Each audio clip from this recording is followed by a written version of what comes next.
Hello everyone, कैसे हैं आप सब। उम्मीद करता हूँ बढ़िया होंगे। और आज अपन एक टॉपिक टच करने वाले हैं, श्वसन संबंधी आयतन एवं क्षमताएं। ये क्लास 11th के बायो के स्टूडेंट के लिए बहुत ज़्यादा इम्पोर्टेंट है। और जो बच्चे नीट की तैयारी कर रहे हैं उनके भी एग्जाम में ये प्रश्न अक्सर पूछे जाते हैं, तो उनके लिए भी ये बहुत ज़्यादा ज़रूरी है। तो वो बच्चे इस वीडियो को देख सकते हैं। आइए स्टार्ट करते हैं। टॉपिक है क्या, किस बारे में है, किस तरीके से है, क्या क्या चीज़ें इसके अंदर इंक्लूडेड है। सबसे पहले तो नाम पढ़िए, volume and capacity related to breathing. Okay, अब इसको समझने की कोशिश करते हैं। ब्रीथिंग यानी आप श्वास लेते हो, रेस्पिरेशन करते हो, है ना। वायु को अंदर ग्रहण करते हो और वायु को बाहर निकालते हो, इतना मान के चलो अभी। ठीक है, जब आप वायु को अंदर ग्रहण करते हो, आप वायु को बाहर निकालते हो, तो उस वक्त आप श्वसन कर रहे होते हो। तो श्वसन करते समय जब वायु को अंदर ग्रहण करते हो तो आपने कुछ मात्रा वायु की ग्रहण की होगी, यानी कुछ वॉल्यूम वायु का ग्रहण किया होगा, उसे आयतन से दर्शाती है। और आप ज़्यादा से ज़्यादा कितनी वॉल्यूम अंदर ग्रहण कर सकते हो या कितनी वॉल्यूम आप मिला जुला के निकाल रहे होते हो, वो आपकी कैपेसिटी होती है, यानी क्षमता होती है। कुछ इस प्रकार, जैसे ये एक टैंक है, ठीक है, इसे फेफड़ा मान के चलिए। तो ये एक टैंक है, इसके अंदर अभी 2 लीटर पानी भरा हुआ है। तो अभी इसका कितना आयतन कवर्ड है, कितना वॉल्यूम कवर्ड है, तो आप बोलोगे टोटल टैंक मान लीजिए 4 लीटर का है। अब इसका 2 लीटर कवर्ड है, तो आप बोलोगे इसका कितना आयतन कवर्ड है, कि 2 लीटर आयतन कवर्ड है। किससे कवर्ड है? पानी से। कितना खाली है? आप बोलोगे 2 लीटर खाली है। टोटल 4 लीटर है, उसमें से 2 लीटर भाग में पानी भरा हुआ है और 2 लीटर आयतन जो है उसका खाली है। तो ये क्या हो गए? ये इस तरीके से आयतन हो गए। अब मैं पूछूं कि इसकी क्षमता कितनी है, ये ज़्यादा से ज़्यादा कितना पानी स्टोर कर सकता है, तो ये ज़्यादा से ज़्यादा 4 लीटर पानी स्टोर कर सकता है, क्योंकि इसकी मैक्सिमम कैपेसिटी कितनी है? 4 लीटर। तो ये इसकी क्षमता हो गई। तो आयतन और क्षमता अच्छी तरीके से आपकी समझ में आ गया होगा, क्या होता है, किस तरीके से होता है। और अभी मैं आपको इसको आपके फेफड़ों के थ्रू, यानी आपके लंग्स के थ्रू एक्सप्लेन करने वाला हूँ, क्या है, किस तरीके से है। पहले अभी जितनी भी चीज़ें हैं उनको इरेज कर देता हूँ, और जो टॉपिक है बेसिकली उसके ऊपर डिस्कशन करेंगे, यानी कि volume and capacity related to respiration, है ना। जब आप सांस ले रहे होते हो तो जब आप सांस ले रहे होते हो, तो आप कुछ वायु अंदर ग्रहण करते हो और कुछ वायु बाहर निकालते हो। आपके फेफड़े फूलते हैं, सिकुड़ते हैं, फूलते हैं, सिकुड़ते हैं। ठीक है, तो आप सांस नॉर्मली ले रहे होते हो, एक सिस्टम तो ये होता है। और एक होता है जब आप फोर्सफुली ले रहे होते हो, जिसके अंदर आपको थोड़ा सा फोर्स लगाना पड़ता है, एक्स्ट्रा फोर्स लगाना पड़ता है। तो अब इसके अंदर 2 चीज़ें आती हैं, अंतः श्वसन और निःश्वसन। एक होता है अंतः श्वसन, है ना, और दूसरा होता है निःश्वसन, है ना, जिसे बोलते हैं इंस्पायरेशन, और ये होता है एक्सपायरेशन। एक्सपायरेशन इंस्पायरेशन और एक्सपायरेशन। अंतः का अर्थ होता है किसी भी चीज़ को अंतर ग्रहण करना या अपने पास बुलाना। अंतः यानी कि अपने अंदर किसी भी चीज़ को लेना, और नि यानी किसी भी चीज़ को निष्कासित करना, किसी भी चीज़ को बाहर निकाल देना। तो अंतः श्वसन यानी इंस्पायरेशन, और इंस्पायरेशन में से आप वायु को जब अंदर ले रहे होते हो तो उसे कहा जाता है इंस्पिरेशन, यानी अंतः श्वसन। और जब आप वायु को बाहर निकाल रहे होते हो तो होता है एक्सपायरेशन, यानी निःश्वसन। और ये दोनों ही किसके अंतर्गत आते हैं? ये दोनों ही आते हैं रेस्पिरेशन के अंदर। रेस्पिरेशन के अंदर यानी श्वसन के अंदर। अंतः श्वसन निःश्वसन किसके भाग हैं? श्वसन के ही भाग हैं। इसे श्वसन वाले चैप्टर में आप डिटेल से पढ़ोगे, ये केवल उसका एक पार्ट है। ओके, जो इंपॉर्टेंट पार्ट है, इसलिए मैं इसको एक्सप्लेन कर रहा हूँ। तो इंस्पायरेशन यानी अंतः श्वसन, एक्सपायरेशन यानी कि निःश्वसन होता है। ये बात आप अच्छे तरीके से समझ गए होंगे। तो अभी आप जो वीडियो को देख रहे हो, तभी भी आप सांस ले रहे हो, आपकी हर पल आवश्यकता होती है सांस लेने की, क्योंकि जो आपका खाना है वो आपके पेट में पच जाता है। लेकिन आपके शरीर को खाना तभी एनर्जी देगा जब आप सांस लोगे, जब आप वायु को अंदर ग्रहण करोगे। इसी चैप्टर में इस चीज़ को डिटेल में पढ़ाया जाता है। तो जब आप वायु को अंदर ले रहे होते हो तो आप वायु की कितनी मात्रा अंदर ले रहे होते हो, ये अलग अलग कंडीशन में अलग अलग होती है। तो मैं बात कर रहा हूँ यहाँ पर एक व्यक्ति की जो पूरी तरीके से स्वस्थ है, एक मनुष्य जो पूरी तरीके से स्वस्थ मनुष्य, और वयस्क भी है, छोटा बच्चा नहीं है, क्योंकि ये एज के हिसाब से भी डिफरेंट हो सकती है। वृद्धावस्था में इसकी संख्या ज़्यादा हो सकती है, अस्थमा के मरीजों के लिए भी ज़्यादा हो सकती है। मैं कह रहा हूँ एक स्वस्थ वयस्क मनुष्य है, वो औसतन कितनी वायु अंदर लेगा जब वो नॉर्मली सांस ले रहा होगा, सामान्यतः सांस ले रहा होगा, जैसे बैठे हुए सांस ले रहा है ना, या फिर फ़ोन देखते हुए सांस ले रहा है, तो वो नॉर्मली कितना सांस लेता है। तो नॉर्मली जब वो सांस ले रहा होता है तो 500 ml के करीब वायु अंदर ग्रहण करता है। कितनी? 500 ml के करीब वायु अंदर ग्रहण करता है। ओके, जब वो नॉर्मली सांस ले रहा होता है तब कितनी वायु अंदर ग्रहण करता है? 500 ml। तो ये मान के चलो आपके लंग्स यहाँ पर मैंने ड्रॉ किए हैं, यानी आपके फेफड़े यहाँ पर ड्रॉ किए हैं, और इसके अंदर ये जो वाइट वाइट आपको एरिया दिख रहा है, ये मान लीजिए टाइडल वॉल्यूम है। क्या है? टाइडल वॉल्यूम है। टाइडल वॉल्यूम क्या होती है? जब आप नॉर्मली सांस ले रहे होते हो, सामान्यतः सांस ले रहे होते हो, जैसे फ़ोन देखते वक्त, अभी आप लेक्चर देखते वक्त सांस ले रहे होंगे, इसी को कहा जाता है नॉर्मली श्वसन। तो जब आप नॉर्मली सांस ले रहे होते हो तो उसे कहा जाता है टीवी यानी टाइडल वॉल्यूम, और हिंदी में इसे कहा जाता है ज्वारीय आयतन। क्या कहा जाता है? ज्वारीय आयतन कहा जाता है। ओके, यहाँ तक आपको कोई दिक्कत नहीं होगी, है ना। अब मैं कुछ क्वेश्चन यहाँ से इरेज कर देता हूँ ताकि आप और बेहतर तरीके से चीज़ों को समझ पाओ। ठीक है, तो नॉर्मली आप सांस लेते हो तो कितनी वायु अंदर लेते हो? 500 ml, और इसे क्या कहा जाता है? टाइडल वॉल्यूम यानी ज्वारीय आयतन। ओके, आपने एक बार सांस ली तो आपने कितना वायु अंदर लिया? 500 ml, और बाहर कितनी निष्कासित की? 500 ml के आसपास ही।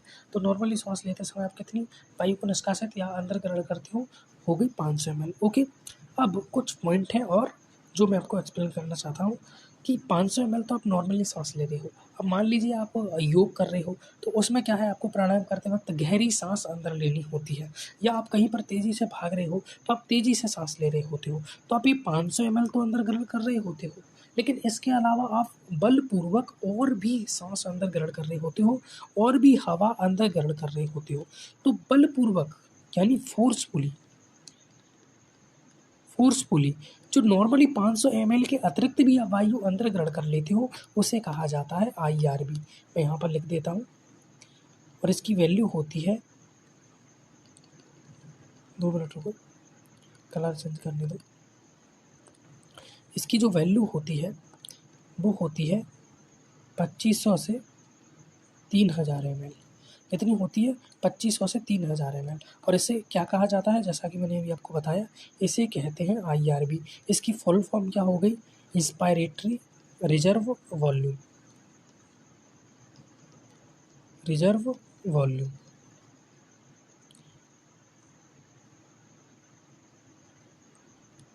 क्या होगी? इंस्पायरेटरी रिजर्व वॉल्यूम, और इसे क्या किया जाता है? आपके द्वारा बलपूर्वक अंतर्ग्रहण किया जाता है, IRB जिसे अपन बोलते हैं। ओके, अब इसके बाद ये होता है कि आपके फेफड़े हमेशा खाली नहीं होते। ऐसा नहीं है कि जब आप 500 ml अंदर लोगे तभी आपके फेफड़ों के अंदर वायु जाएगी। आपके फेफड़ों के अंदर कुछ वायु की मात्रा जो है वो परमानेंटली भरी हुई रहती है। कुछ वायु की मात्रा जो है वो परमानेंटली भरी हुई होती है, और ये वॉल्यूम कितनी है? ये है 2100 से लेके 2300 ml, यानी 2100 से लेके 2300 ml जो है ये आपके फेफड़ों में परमानेंटली भरी रहती है। तो इसको मैंने यहाँ पर दर्शाया है, ये कितनी है?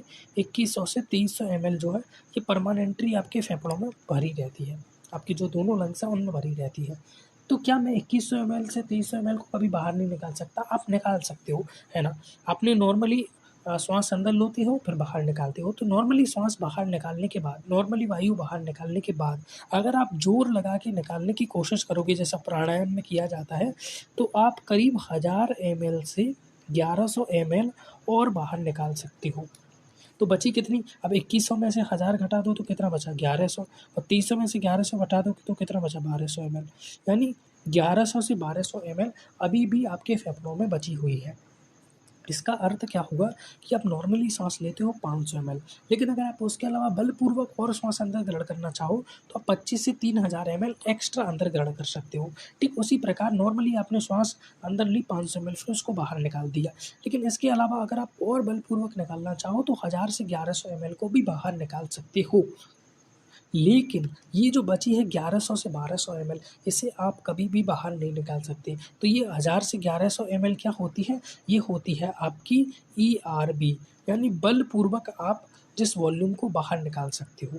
और ये क्या होती है, ये होती है आरबी, जिसे बोला जाता है रेसिडुअल वॉल्यूम, और इसे बोला जाता है एक्सपायरेटरी रिजर्व वॉल्यूम। ठीक है, एक्सपायरेटरी रिजर्व वॉल्यूम। जैसे ये है आईआरबी, वैसे ये होती है ईआरबी। अब यहाँ पर बहुत सारी चीज़ें कंबाइंड हो चुकी हैं, तो मैं एक बार बोर्ड को क्लियर करूँगा और सारी चीज़ों को एक एक करके लिख देता हूँ।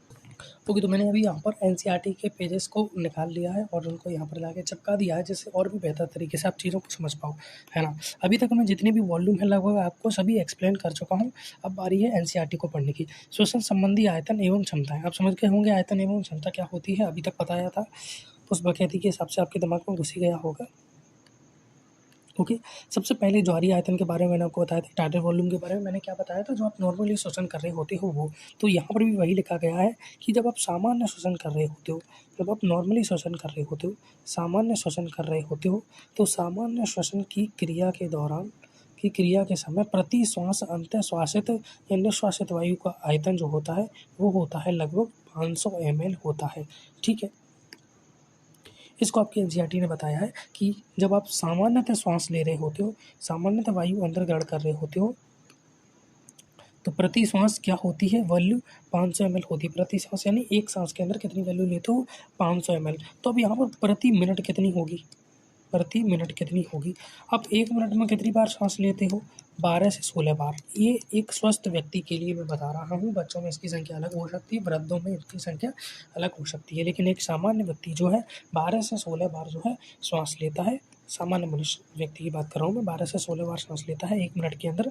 तो एक बार श्वास लेने में वो 500 ml अंदर ले रहा है, तो 12 बार लेगा तो कितना हो जाएगा, 12 गुणित 500, 12 पंजे 60 होता है, तो 6000 ml, यानी एक मिनट के अंदर कितनी ग्रहण कर रहा है, 6000 ml। और यहाँ पर 16 है, तो 16 गुणित 500 करोगे तो कितना निकल के आएगा, 80, यानी कि 8000 ml।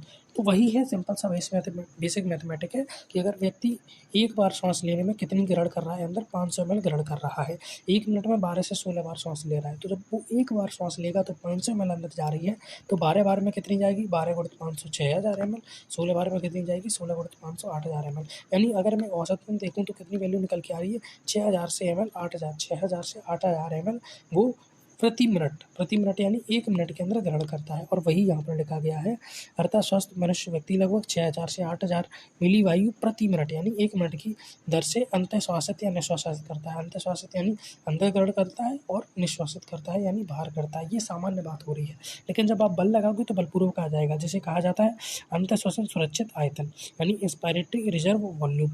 वायु आयतन का वह अतिरिक्त मात्रा जो एक व्यक्ति बलपूर्वक अंतःश्वासित यानी बलपूर्वक अंतर्ग्रहण कर सकता है, बलपूर्वक अंतर्ग्रहण करता है, वो कितनी होती है, 2500 से 3000 ml। नॉर्मली तो वो 500 ml अंतर्ग्रहण करता है, लेकिन 500 ml के साथ साथ अगर वो बलपूर्वक और अंतर्ग्रहण करना चाहे तो वो कितना ग्रहण कर सकता है, 2500 ml से 3000 ml के करीब, 2500 ml से 3000 ml के करीब वायु को एक्स्ट्रा अंदर ग्रहण कर सकता है। तो ये 2500 से 3000 ml क्या है, ये आपका आईआरबी हो गया, और ये क्या हो गया आपका 500 ml, ये टाइडल वॉल्यूम हो गया। और इन दोनों को मिला के जो क्षमता बनती है वो क्षमता होती है आईसी, जिसे बोला जाता है इंस्पायरेटरी कैपेसिटी यानी अंतः श्वसन क्षमता। क्या हो गई, अंतः श्वसन क्षमता, इंस्पायरेटरी कैपेसिटी। और ये क्या होती है, आपकी टाइडल वॉल्यूम प्लस के आईआरबी, यानी नॉर्मली आप 500 ml ग्रहण करते हो, अगर आप बलपूर्वक और लगाओगे तो 2500 से 3000 ml और आप अंदर ग्रहण कर सकते हो। और इसे कुल मिलाकर क्या कहा जाता है, इसे कुल मिलाकर कहा जाता है आपकी इंस्पायरेटरी कैपेसिटी यानी अंतः श्वसन क्षमता। ठीक है, तो ये आपकी समझ में आ गया होगा। उसके बाद आता है निश्वसन सुरक्षित आयतन यानी एक्सपायरेटरी रिजर्व वॉल्यूम। मैंने आपको क्या बताया था कि नॉर्मली तो आप 500 ml वायु जो है बाहर निकालते हो, अंदर ग्रहण करते हो, तो 500 ml बाहर निकाल देते हो, लेकिन अगर आप बलपूर्वक निकालना चाहो तो आप ईआरबी भी बाहर निकाल सकते हो, यानी कि 1000 ml से 1100 ml, 1000 ml से 1100 ml जो है आप एक्स्ट्रा जो है बाहर निकाल सकते हो। और ये 500 ml क्या है, आपकी टाइडल वॉल्यूम, ये क्या है, आपकी एक्सपायरेटरी रिजर्व वॉल्यूम। तो एक्सपायरेटरी रिजर्व वॉल्यूम क्या होती है कि सामान्य वायु आयतन की वह अतिरिक्त मात्रा जो एक व्यक्ति बलपूर्वक निश्वासित कर सकता है। यानी नॉर्मली तो वो 500 ml ग्रहण करता है, बाहर निकाल सकता है, लेकिन उसके बाद बलपूर्वक कितना और बाहर निकाल सकता है, 1000 से 1100 ml, और इसे क्या कहा जाता है, निःश्वसन सुरक्षित आयतन कहा जाता है। और अगर इन दोनों को मिला दिया जाए, नॉर्मली बाहर निकाली 500 ml और बलपूर्वक उसने इतनी और बाहर निकाल दी, तो यहाँ पर जो कैपेसिटी बनती है वो होती है एक्सपायरेटरी कैपेसिटी, यानी निःश्वसन क्षमता। क्या होगी? निःश्वसन क्षमता। जितना भी आपके मन में फालतू का कन्फ्यूजन क्रिएट हो रहा है वो सारी चीज़ें मैं दूर कर दूंगा। अभी तक मैंने आपको क्या बता दिया? अंतः श्वसन क्षमता बताइए, एक तो अंतः श्वसन क्षमता बताइए, और एक निःश्वसन क्षमता बताइए। निःश्वसन क्षमता बताइए, दोनों क्या है? अंतः श्वसन क्षमता यानी नॉर्मल आप टाइटल वॉल्यूम अंदर ग्रहण कर सकते हो, लेकिन बलपूर्वक चाहो तो IRV भी अंदर ग्रहण कर लेते हो। नॉर्मली आप टाइटल वॉल्यूम बाहर निकालते हो, लेकिन बलपूर्वक आप ERV भी बाहर निकाल सकते हो। ये क्या हो गई? आपकी निःश्वसन क्षमता हो गई। ठीक है। और अवशिष्ट आयतन क्या है? रेजिडुअल वॉल्यूम क्या है? कि वायु आयतन का वो भाग जो आप बलपूर्वक निःश्वसन किया। अभी आपने बलपूर्वक कितना वायु निकाल दिया? आपने 1000 ml से लेके 1100 ml आप बलपूर्वक बाहर निकाल सकते हो। इतनी वैल्यू आप बाहर बलपूर्वक निकाल सकते हो, जिसे ERV कहते हैं। लेकिन इसके अलावा भी आपके फेफड़े बिल्कुल खाली नहीं होते, उसके बाद भी कुछ आयतन अवशिष्ट रह जाता है। अवशिष्ट यानी जो चीज़ बची हुई रह गई है, तो उसके बावजूद भी कुछ आयतन बचा हुआ रहता है, उसे अवशिष्ट आयतन कहते हैं, बचा हुआ आयतन कहते हैं। ठीक है, अवशिष्ट आयतन कहते हैं, बचा हुआ आयतन कहते हैं, जिसे इंग्लिश में कहा जाता है रेजिडुअल वॉल्यूम। तो वायु आयतन का वो भाग जो बलपूर्वक निःश्वसन करने के बाद भी फेफड़ों में शेष बच जाता है, वो कहलाता है आपका अवशिष्ट आयतन। और एवरेज वैल्यू कितनी होती है इसकी? 1100 से 1200 ml। यानी आपके फेफड़ों में वायु कितनी भरी रहती है नॉर्मली देखा जाए तो 1100 से 1200 ml ये भरी रहती है, जो परमानेंटली भरी रहती है, जिसे आप चाह कर भी बाहर नहीं निकाल सकते, जिसे RB कहा जाता है। और एक ये भरी रहती है 1000 ml से 1100 ml, ये भी आपके फेफड़ों में भरी रहती है, लेकिन इसे ERB कहते हैं। लेकिन इसे आप चाहो तो बलपूर्वक बाहर भी निकाल सकते हो, जैसा कि मैंने बताया था। और ये RB प्लस के ERB ये कौन सी कैपेसिटी बनाते हैं? ये होती है क्रियाशील अवशिष्ट क्षमता। क्रियाशील अवशिष्ट क्षमता जिसे कहा जाता है FRC, यानी फंक्शनल रेजिडुअल वॉल्यूम। मैंने आपको दोबारा बताया, अवशिष्ट का अर्थ क्या होता है? जो चीज़ बची हुई है। तो ये वो क्रियाशील आयतन है, वो अवशिष्ट आयतन है जो आपके फेफड़ों में बचा रहता है। लेकिन इसमें से ERB को आप चाहो तो बाहर भी निकाल सकते हो बलपूर्वक, लेकिन RB को आप फिर भी नहीं निकाल पाओगे। ऑल्दो ये जो है आपके फेफड़ों में इतना रहता ही रहता ही है। अगर ये भी निकाल दिया आपने, रेजिडुअल वॉल्यूम भी निकाल दिया मान लो कैसे भी करके, तो आपके फेफड़े बिल्कुल उस गुब्बारे की तरह से उड़ जाएंगे जिसके अंदर हवा नहीं होती है ना। तो ये आपके समझ में आ गया होगा। अब यहाँ पर क्या बताया गया है, जो मैंने आपको स्टार्टिंग के अंदर एक्सप्लेन किया था, थोड़ा सा ब्लू कलर से ही आता है यहाँ पर। ऊपर बढ़ते कुछ संबंधी आयतनों को छोड़कर फुफ्फुसीय क्षमताएं, जो मैंने अभी आपको बताया था, जिसे फुफ्फुसीय धारता भी कहते हैं। अच्छा, क्षमता की तरह धारता भी निकल के आ सकता है। धारता यानी किसी भी चीज़ को धारण करने की क्षमता, जिसी को औकात बोलते हैं, इसी को क्षमता बोलते हैं। हिंदी भाषा में क्षमता, और जो राउडी भाषा होती है उसके अंदर औकात बोल दिया जाता है ना। निकाली जाती है, जिनका नैदानिक उद्देश्यों के लिए उपयोग किया जाता है। तो ठीक है, उपयोग किया जाता है उसका नैदानिक उद्देश्यों के लिए, विभिन्न चीज़ों के लिए उसका उपयोग किया जाता है। इलाज वगैरह के अंदर वो तमाम चीज़ें, उनके ऊपर भी आपको ध्यान नहीं देना, हमें देखना है वो क्षमताएं कौन कौन सी है। तो इनमें से बहुत सारी क्षमता मैं आपको बता ही चुका हूँ। जैसे मैंने क्रियाशील अवशिष्ट क्षमता के बारे में आपको बता ही दिया, अंतः शोषण क्षमता और निःशोषण क्षमता, इन दोनों के बारे में मैंने आपको बता ही दिया है ना। बाकी NCERT में देख लेते हैं कौन कौन सी क्षमताएं मेंशन है। अंतः शोषण क्षमता यानी इंस्पायरेटरी कैपेसिटी।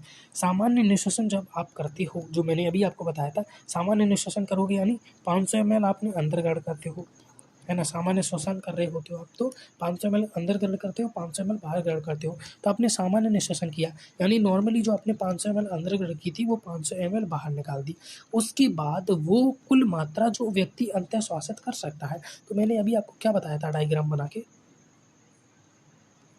कुछ इस तरीके से डायग्राम बनाया था, आपको याद हो तो। इसे बोला था मैंने IRV, इसे बोला था मैंने TV, इसे बोला था मैंने ERV, और इसे बोला था मैंने RB। ठीक है। और ये क्या था? ये था 500 ml जो आप नॉर्मली ग्रहण करते हो। आपने मान लीजिए 500 ml भी बाहर निकाल दिया, तो आप कितना और अंदर ग्रहण कर सकते हो? टाइटल वॉल्यूम को ग्रहण कर ही सकते हो, प्लस IRV को ग्रहण कर सकते हो। इसके अलावा और किसी चीज़ को आप ग्रहण नहीं कर सकते। नॉर्मली आपने निःश्वसन किया, यानी आपने टाइटल वॉल्यूम को बाहर निकाल दिया, सामान्य में यही होता है ना, ये यहाँ पर एनसीईआरटी में परिभाषा भी लिखी होगी कि सामान्य अंतःश्वासित करना या सामान्य निश्वासित करना, सामान्य अंदर ग्रहण करना या सामान्य बाहर निकालना। तो सामान्य निश्वासन के बाद वो कुल मात्रा जो आप अंदर ग्रहण कर सकते हो, तो आप 500 ml को ग्रहण कर ही सकते हो, लेकिन इसके अलावा 2500 से 3000 ml जो ईआरबी है उसको भी एक्स्ट्रा ग्रहण कर सकते हो। इसी को क्या कहा जाता है, अंतःश्वासन सुरक्षित आयतन कहा जाता है, जो कि होता है टीवी प्लस के आईआरबी, जो कि यहाँ पर मेंशन भी है, टीवी प्लस के आईआरबी। और आपसे पूछा जाए इसकी मात्रा कितनी होती है, तो बोल दोगे भैया टाइडल वॉल्यूम होता है 500 ml, और ये कितना होता है, ये होता है 2500 से 3000 ml, और ये 500 ml है। तो इसको जोड़ के देख लो, 2505 कितनी हो गई, 3000 ml, और ये कितना हो गया 3500 ml। तो इसकी वैल्यू निकल के अभी 3000 ml से 3500 ml, नॉर्मल सी बात है यार, बेसिक मैथमेटिक्स से तो आप जोड़ ही लोगे, ठीक है। इसके बाद आती है निःश्वसन क्षमता। निःश्वसन क्षमता जो मैंने अभी आपको बताई थी, एक्सपायरेटरी कैपेसिटी, यहाँ पर सब कुछ लिखा हुआ है निःश्वसन क्षमता ये, जिसमें क्या होता है टीवी प्लस के ईआरबी होता है। इसमें क्या होता है, आपने क्या किया, सामान्य अंतःश्वसन किया, सामान्य अंतःश्वसन किया यानी आपने टाइडल वॉल्यूम को अंदर कर दिया। उसके बाद आप कितनी वायु बाहर निकाल सकते हो, तो टाइडल वॉल्यूम अंदर लिया, इसको बाहर निकाल सकते हो, और ईआरबी को भी तो आप बाहर निकाल सकते हो। तो टीवी प्लस के ईआरबी ये क्या हो गई आपकी, ये हो गई निःश्वसन क्षमता, यानी सामान्य अंतःश्वसन के बाद, यानी टाइडल वॉल्यूम को अंदर लेने के बाद कुल मात्रा जो आप बाहर निकाल सकते हो, तो टाइडल वॉल्यूम अंदर लिया उसको निकाल सकते हो, प्लस के ईआरबी को भी बाहर निकाल सकते हो। उसके बाद आती है क्रियाशील अवशिष्ट क्षमता, यानी एफआरसी, जो मैंने अभी आपको बताई थी, फंक्शनल रेजिडुअल वॉल्यूम। क्रियाशील अवशिष्ट का मैंने बताया था, जो आपके फेफड़ों में हमेशा बची रहती है, तो वो क्या हो गई, ईआरबी प्लस के आरबी, ये आपके फेफड़ों में हमेशा भरी रहती है। लेकिन आप चाहो तो यहाँ पर क्या है, ईआरबी प्लस के आरबी, चाहो तो आप ईआरबी को बाहर भी निकाल सकते हो, है ना, लेकिन आरबी को आप फिर भी नहीं निकाल पाओगे। और ईआरबी और आरबी वो होती है जो हमेशा ही आपके फेफड़ों में रहती है, और ईआरबी को आप बलपूर्वक बाहर भी निकाल सकते हो, लेकिन फिर आपको तुरंत अंदर भी करनी पड़ेगी। तो ईआरबी को आप सामान्यतः बाहर नहीं निकालते हो, कब निकालते हो, जब आपको बलपूर्वक चीज़ों को निकालना होता है। तो क्रियाशील अवशिष्ट क्षमता क्या हो गई, जो हो गई सामान्य निःश्वसन के बाद, सामान्य निःश्वसन किया यानी आपने टाइडल वॉल्यूम को बाहर निकाल दिया, तो उसके बाद फेफड़ों में कितना आयतन बचा, एक तो ईआरबी बच गया और एक तो आरबी बच गया। सामान्य निःश्वसन के बाद आपने टाइडल वॉल्यूम को बाहर निकाल दिया, तो फेफड़ों में क्या बचा, ईआरबी आरबी, यही तो रहता है हमेशा, और जोर लगा दिया तो आप ईआरबी को और बाहर निकाल देते। तो यही तो पूछ रहा है, बोल रहा है के उपरांत वायु का वह मात्रा जो फेफड़ों में शेष बच जाता है, वो होता है निःश्वसन सुरक्षित आयतन, और अवशिष्ट आयतन सम्मिलित होता है इसके अंदर, टीवी ईआरबी प्लस के आरबी। अब आता है जैव क्षमता, यानी वाइटल कैपेसिटी। वाइटल कैपेसिटी क्या होती है, यानी आप कितनी गैसों को एक्सचेंज कर सकते हो कुल मिलाकर। तो देखो, आप टीवी को बाहर निकाल सकते हो, अंदर ग्रहण कर सकते हो टाइडल वॉल्यूम को, है ना। इसके अलावा आईआरबी को भी आप बाहर निकाल सकते हो, अंदर ग्रहण कर सकते हो, और इसके अलावा आप ईआरबी को भी बाहर निकाल सकते हो, अंदर ग्रहण कर सकते हो। इसमें से आरबी वो वॉल्यूम होती है जो हमेशा आपके फेफड़ों में रहेगी, इसके साथ कोई छेड़खानी नहीं कर सकती। तो वो ही आयतन जिसके साथ आप छेड़छाड़ कर सकते हो, वो होती है जैव क्षमता, एक जीव की क्षमता, है ना। इसे कहा जाता है क्या कहा जाता है वाइटल कैपेसिटी कहा जाता है, जैव क्षमता कहा जाता है, ठीक है। वाइटल कैपेसिटी यानी जैव क्षमता। अब इसकी परिभाषा एनसीईआरटी कुछ इस प्रकार देगी कि बलपूर्वक निःश्वसन के बाद, बलपूर्वक निःश्वसन किया, तो बलपूर्वक निःश्वसन में आप क्या करते हो, टीवी तो बाहर रहती है, ईआरबी को भी आप बाहर निकाल देते हो, यही तो होता है बलपूर्वक निःश्वसन मेरे भाई, ईआरबी को भी बाहर निकाल देना। और जब आपने बलपूर्वक निःश्वसन किया है, ईआरबी को बाहर निकाला है, यानी टाइडल वॉल्यूम तो ऑटोमेटिकली आपके फेफड़ों के बाहर हो गई।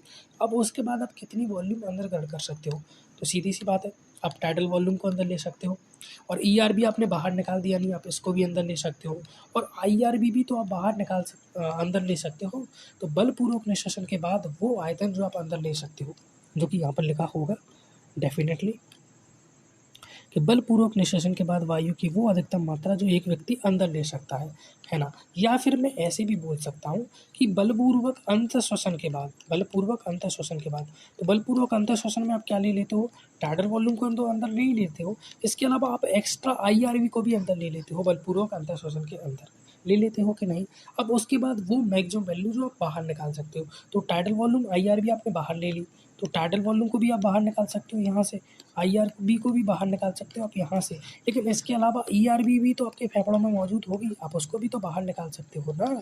तो टीवी आईआरबी ईआरबी इसको बाहर निकाल सकते हो। और मैंने अभी आपको क्या बताया था, टीवी आईआरबी ईआरबी यही वाइटल कैपेसिटी होती है, यानी जितनी गैसों का आप एक्सचेंज कर सकते हो, है ना।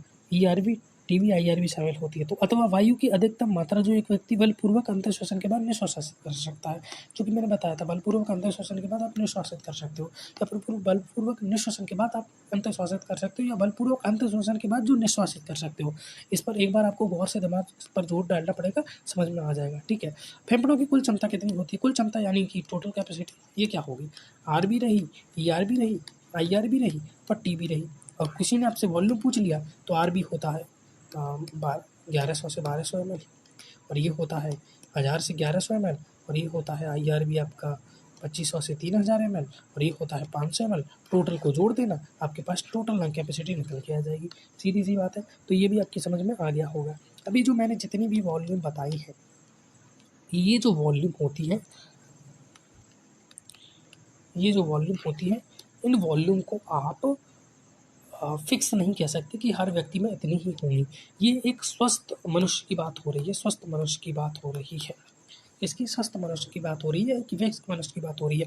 बच्चों में ये अलग हो सकता है, वृद्धों में ये अलग हो सकता है। इनफैक्ट अगर आप महिलाओं में देखोगे तो 20 से 25 ये आयतन और क्षमताएं मनुष्यों के मुकाबले में 20 से 25% कम होती है। इसीलिए यहाँ पर जो बताया गया है वो एक एवरेज बताया गया है, वो फिक्स नहीं है कि इतना ही होगा, ये एक एवरेज है। जैसा कि मैंने बताया महिलाओं में ये 20 से 25% कम होती है पुरुषों के मुकाबले। और जो व्यायामी व्यक्ति होते हैं, जो व्यायाम करते हैं, नियमित रूप से प्राणायाम करते हैं, है ना, उनके अंदर ये क्षमताएं आयतन ज़्यादा होता है, वो ज़्यादा वायु को अंदर करते हैं, बाहर निकालते हैं, उनके अंदर क्षमता ज़्यादा होती है एक सामान्य पुरुष के मुकाबले।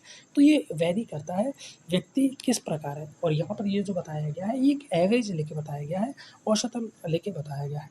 ठीक है, इसके अलावा एक चीज़ और है, स्पायरोमीटर। इस पर भी प्रश्न पूछा जा सकता है आपके एग्जाम में। स्पायरोमीटर क्या होता है? ये एक यंत्र होता है, इसकी सहायता से ही इन आयतन को आप माप सकते हो और इन क्षमताओं को आप माप सकते हो। लेकिन इसका एक दोष भी कह सकते हो या इसकी कमी भी कह सकते हो, वो ये होती है कि इससे आप उसी आयतन को नाप सकते हो जिसे आप बाहर निकालते हो, जिसे आप बाहर निकाल रहे हो या फिर अंदर ग्रहण कर रहे हो। तो आप बाहर कैसे निकालते हो? टीवी को बाहर निकाल सकते हो, आईआरबी को बाहर निकाल सकते हो, ईआरबी को बाहर निकाल सकते हो, है ना। आईआरबी को कैसे बाहर निकालेंगे भैया? पहले अंदर ले लो फिर बाहर निकाल सकते हो। और टीवी को निकाल सकते हो, ईआरबी को निकाल सकते हो, यानी इतनी गैसों का आप एक्सचेंज कर सकते हो। तो स्पायरोमीटर से आप केवल इन्हीं को माप सकते हो। स्पायरोमीटर से आप आरवी को नहीं माप सकते। तो स्पायरोमीटर से रेसिडुअल वॉल्यूम को नहीं मापा जा सकता। इस हिसाब से तो एफआरसी को भी नहीं मापा जाएगा, क्योंकि एफआरसी क्या होती है? फंक्शनल रेसिडुअल कैपेसिटी, क्रियाशील अवशिष्ट क्षमता। देखो ये फंक्शनल रेसिडुअल कैपेसिटी, क्रियाशील अवशिष्ट क्षमता, ये क्या होती है? जो फेफड़ों में बचा हुआ आयतन रहता है, कितना बचा रहता है? एक तो आरबी बचा रहता है, एक ईआरबी बचा रहता है। चूंकि आरबी को तो ये माप ही नहीं सकता क्योंकि ये फेफड़ों में परमानेंट रहता है, यानी ये एफआरसी को भी नहीं माप पाएगा। और टोटल लंग कैपेसिटी को नहीं माप पाएगा, टीएलसी जिसे बोलते हैं, है ना। क्यों? टीएलसी में सारे आ जाते हैं। अब जब ये एक को भी मापने में असमर्थ है, यानी टोटल को तो माप ही नहीं पाएगा ना।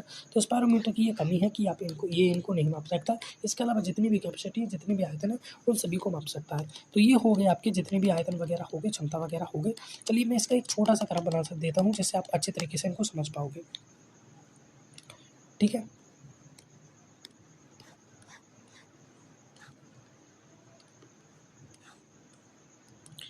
ठीक है, यहाँ पर बना देता हूँ। ये हो गया आपका टाइडल वॉल्यूम, सॉरी आईआरबी को ऊपर बनाना है। ये हो गया आपका आईआरबी, ये हो गया टीवी, ये हो गया ईआरबी और ये हो गया आपका आरबी। इसे कभी भी बाहर नहीं निकाला जा सकता, बाहर नहीं निकालते इसे, है ना। इसे बलपूर्वक आप निकाल सकते हो, है ना। इसे नॉर्मली आप निकालते हो और अंदर करते हो, इसे बलपूर्वक आप अंदर ले सकते हो, है ना। और ये क्या रहता है? चूँकि इसे आप बल लगाओगे तभी अंदर ले पाओगे। कलर चेंज कर लेते ज़रा। चूँकि इसे आप बल लगाओगे तभी आप बाहर निकाल पाओगे, वरना नहीं निकाल पाओगे। इसीलिए ये आपके फेफड़ों में रहता ही है, परमानेंट रहता है। जब आप बल निकालते हो तभी ये बाहर रहता है। अब हर बार आप ज़ोर से सांसें तो नहीं ले रहे होते, यानी नॉर्मली आपके फेफड़ों में मौजूद रहता है। इसीलिए ये और ये जो कैपेसिटी होती है ये आपकी एफआरसी हो जाती है। और ये जो टीवी और आईआरबी होती है ये आपकी इंस्पायरेटरी कैपेसिटी हो जाती है। और ये जो टीवी ईआरबी होती है ये आपकी एक्सपायरेटरी कैपेसिटी हो जाती है। और ये जो टोटल है जिसका आप एक्सचेंज कर पा रहे हो, ये हो जाती है आपकी कौन सी कैपेसिटी? ये हो जाती है आपकी ये जैव क्षमता, वाइटल कैपेसिटी। और ये जो टोटल है ये हो जाती है आपकी टीएलसी, टोटल लंग कैपेसिटी। ठीक है, आई होप कि आपको यहाँ तक सारी चीज़ें समझ में आ गई होंगी। चलिए मिलता हूँ आपसे किसी अगली वीडियो में, तब तक के लिए गुड बाय, जय हिंद एंड राधे राधे।